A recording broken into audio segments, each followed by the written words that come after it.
Lovelies! Welcome back to my channel and welcome back to Lovelies Corner! And there you go guys, nagpalit po tayo ng ating clip art kay YouTube from Lovelies Moment to Lovelies Corner, which still presents Lovelies vlogs, moments, and etc. Before anything else guys, I would like to say shout out and thank you so much to the groups who still continue to support us ng solid na solid guys. Ayan. I would like to say shout out to Kuya Mix Vlogs groups, to Legit YouTubers GC, to Team Sugod and Loyal Friends GC, to Legit Supporters GC, and most of all, sa ating pinaka-latest na GC na joinan po natin ang Filipinos Subscribers GC. Thank you so much guys sa patuloy po guys sa pagsuporta at pagpapalago ng ating channel. And I would like to say shout out to 1,400 lovelies on my channel. Thank you so much, lovelies! Ayan, mapababae, mapalalaki, you are all lovelies because nandito kayo kay Lovelies Corner. Ayan, thank you so much guys. So, bago ka nga pala sa aking channel, please do not forget to hit like, comment down below, subscribe, and click the notification bell para updated ka lagi sa mga future videos ko.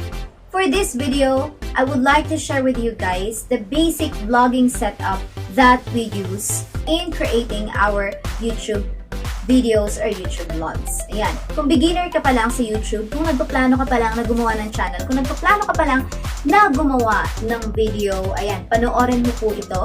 Ayan, mula simula hanggang sa huli. And let me lead you guys to the video.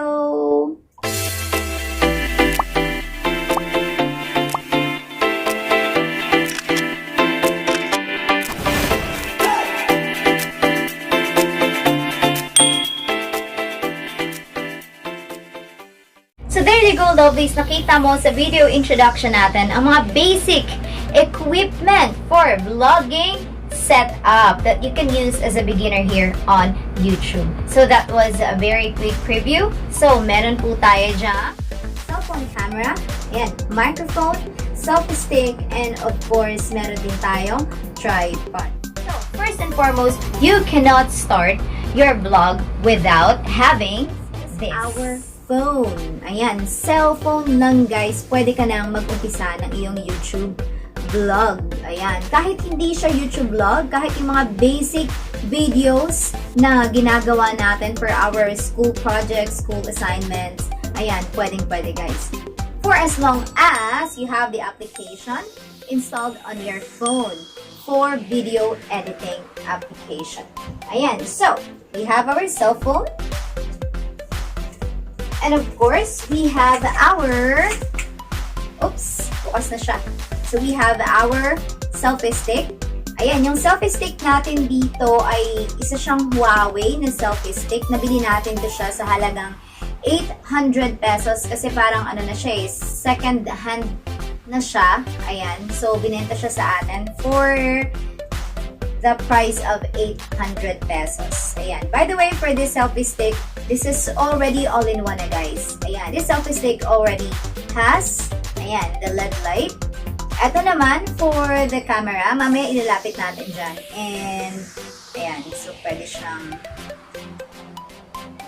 long press lang para patayin siya. And of course, this selfie stick has the cellphone holder. So, ito siya guys. Itong part na dito, ito yung cellphone holder niya. So there you go guys. Next, aside sa selfie stick, so we have our microphone. Ayan. Microphone guys. So this is a Boya microphone. Ayan, ipapakita ko guys, ilalapit ko guys sa ating camera. Ayan. Boya microphone na nabili natin ito guys kay Shopee. Nakalimutan ko na kung ilan yung price niya, but I think I covered it in one of my videos before sa Shopee haul. Ayun, so nabili natin ito yata sa halagang 900 plus, I think. Ayan, so itong Boya microphone na to, hindi na nito kailangan ng battery kasi merong ibang Boya microphone na nangangailangan ng battery for it to function. Ayan, ito siya, i-connect mo lang siya sa iyong smartphone, and this one naman, this point is for your microphone. And tada, you can go ahead and start your YouTube vlog. Ayan, and of course, aside sa ating Boya microphone, meron din tayong, ayan, tripod. Ayan. So, aside sa selfie stick, we can use tripod. So, depende sa'yo kung ano yung gusto mong gamitin. But, in my case, selfie stick yung ginagamit ko kasi I have everything now with this selfie stick. Of course, yes guys! Because this is a selfie stick, so pwede siyang ma-extend. Ayan. So, ang dami kang magagawa dito and you can also bend this one. Okay, ito yung basic talaga guys na ginagamit natin. Ayan. Now, how do I set up all of it guys? So, let's go ahead in this setting up. So, how do we set up all of this? Of course, ayan. Let's use this selfie stick. Ayan. Attach lang natin dyan or ilagay lang natin dyan yung ating phone. Ito talaga guys, yung cellphone na unang-una natin ginamit for our YouTube vlogs. Aside from the gadget and from the phone that I am using in recording this video now. Ayan. So, ito siya. Samsung phone pala ito guys. J7 Plus. Nabili ko siya noon ng, actually installment siya. I think 19,999. Ayan, installment pa siya and zero interest pa siya. Ayan. And of course, we have our microphone. Ayan. Ganito lang siya guys, kadali guys. Since this is a selfie stick, hindi mo siya malalagyan ng cold shoe mount. Because this is a selfie stick. So, ano yung ginawa ko para ma-mount ko dito itong microphone na ito? So, simple lang guys. May trick tayo dyan guys. Naghanap lang tayo ng something para madikit itong ano na to. Microphone na to sa ating selfie stick. So, tada! So, there you go guys. Ito na siya. Ito na yung napaka-basic natin. Basic na vlogging setup for small YouTube.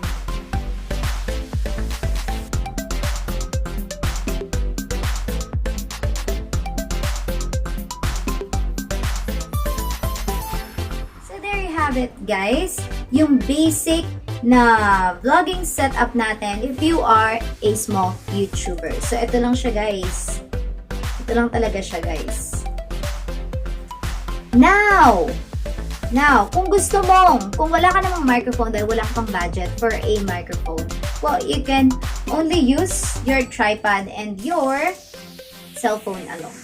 Diba? Most of the students don't have the budget yet, so yun lang yung ginagawa nila. So, ganun lang guys, ka-basic guys, yung vlogging setup natin. And I hope that if you are planning to begin your vlog, so you can go ahead and collect these stuffs na guys, because these stuffs are really helpful, especially you are just a beginner. And by the way guys, I would like to share with you my other self-vlogging setup na napaka-basic din, gamit ang isang tripod like this, like what we are using now. And pwede mo siyang malagyan lahat-lahat ng cellphone, ng microphone, and with the ring light. Ayan. And nga pala guys, isang vlog setup natin ay ganito naman po siya. Ayan, nabili po natin yung tripod sa halagang, together with the ring light, I think sa halagang 250 plus. Basta 200 plus siya kay Shopee. So, ganyan lang siya. So, this tripod has all the necessary parts here. This one is the cellphone holder. Ayan siya. So, very secured yung phone dahil meron siya ditong harang. Tapos, ito, ayan, once you click it right here, ayan, malulusan siya. And then, kapag pinush mo siya backward, malalak siya. Ayan, and our yan, ring light. Ayan, napakit po ng ating ring light. Yan na muna yung na-afford natin na ring light for our vlogging setup here. So, if I wanted to have my live streams on YouTube, so ito yung ginagamit natin na ring light and dyan nakalagay yung phone natin. It's either naka-landscape siya or naka-portrait siya na style. Ayan lang guys. So, there you go guys. Napaka-cheap guys ng mga equipment na ito guys, and you can actually provide yourself with all of this. So, ito guys, yung mga ginagamit natin ng mga vlogging equipment for basic vlog setup. Ito guys, so napakamura lang nito guys. You can go ahead and equip yourselves with the following stuffs right here. You can also order it from Shopee or Lazada, anywhere or any online platforms that you like. Or pwede rin dun sa mga Facebook pages or mga online shops na may mga page sa social media sites. Yun guys, so I think that would be all for my video. Thank you so much for watching this vlog. Sana naman may natutunan kayo guys, Ayun So, yan diba? Parang ang sarap-sarap mag-vlog kapag meron kang ganitong complete setup. I hope that you could also provide yourselves with these stuffs. Ayan. Tiwala lang sa sarili. Just have the confidence in facing the camera, in talking to your invisible audience. Ayan, if you are vlogging. And yes, huwag ka lang mahihiya. Kasi sabi nga nila, sabi ni Kuya's Ways Channel, kung gusto mong maging successful sa vlogging, kung gusto mong maging isang monetized channel, dapat, full of confidence ka. At dapat wala ka daw hiya. Ayan. Kaya tayo, actually at first, it was just my hobby.